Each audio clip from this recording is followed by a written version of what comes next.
word you use? Spoilers. Spoilers. Spoilers. Spoilers. Spoilers. Spoilers. I like that word. I thought you might. Hello everyone and welcome to another Missing Presumed Lost, and today we'll be looking at the massacre of St. Bartholomew's Eve.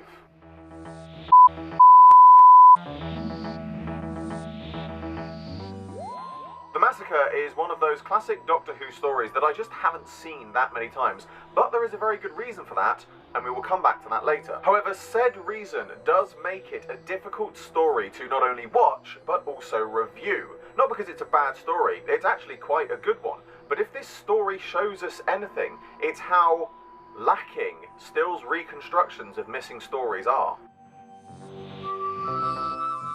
The Massacre's storyline is an interesting one. It's another purely historical story with the same old basic premise. The Doctor and Stephen get involved in a historical event, it all goes pear-shaped, and they have to escape with their lives.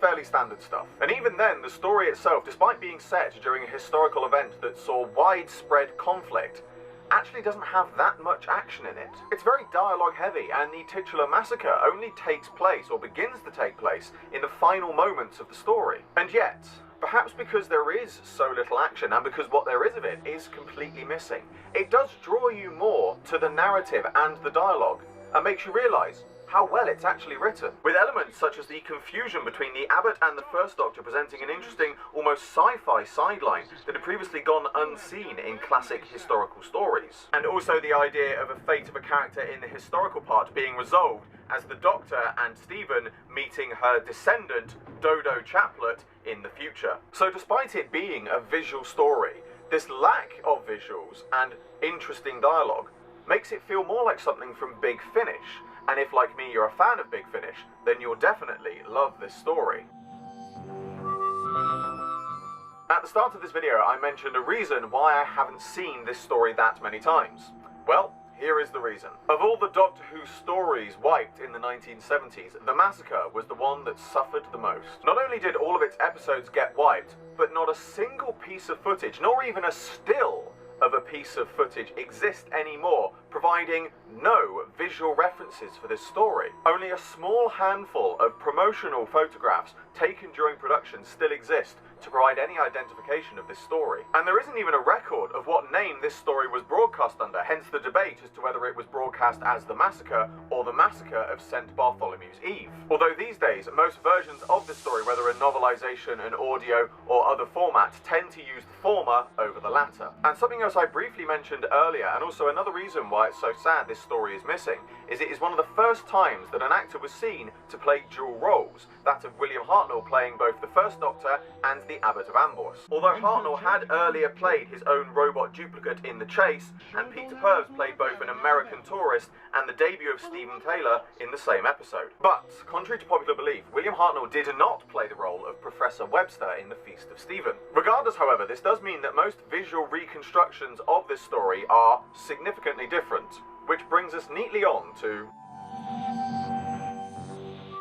So here we have a story that is not only completely missing visually, but also has very little surviving visual representation to base a reconstruction on, and, being perfectly honest, is not one of the more highly rated stories throughout the show's run. And so for that reason, I think it should be one of the next stories animated. I know that sounds like a complete contradiction in terms, but when it comes to new animated reconstructions, it's about looking at what surviving visual representation there is and making the new animated scenes fit the originals, so audiences can see it how it was originally intended to be seen. Obviously, there will always be differences and updates, but given the fact that The Massacre has no visual representation as to how it originally looked, then as far as an animated reconstruction goes, this story is kind of carte blanche. Even just using the minimal production photographs that still exist, this story is pretty much open-ended in terms of its settings and scenes, and can be animated however it needs to be, as long as it tells the story. And with most animated reconstructions taking a lot of time as it is, even longer when you consider that they're trying to make it so it fits the original shots, as The Massacre doesn't have any shots to fit to, would this cut down on production time? And it also makes you wonder that whilst this story may not be regarded very highly today, perhaps that is because so little of it exists, and if it did get an animated reconstruction, maybe it would pique more people's interests and gain some new popularity. Being brutally honest, whilst the Massacre does contain some interesting elements and some firsts in the history of the show, whilst it still remains missing or unanimated, personally, I would say you could get away with skipping this one. If you want to watch every episode of Doctor Who from the very start to the very end, then by all means watch it.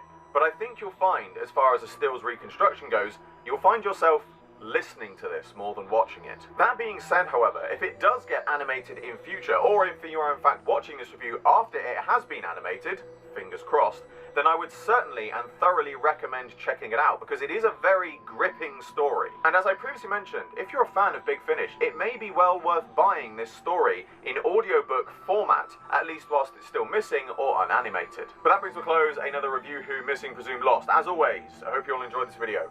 Like, favorite, subscribe, share, it really helps me out a lot. And be sure to check out the description below for a link to my Patreon. I'm doing my very first figure animation and you can get involved. There's exclusive content and rewards for those who do so, and funding my Patreon in any way gets your name at the end of my videos. I salute you all, and I will see you with another video very soon.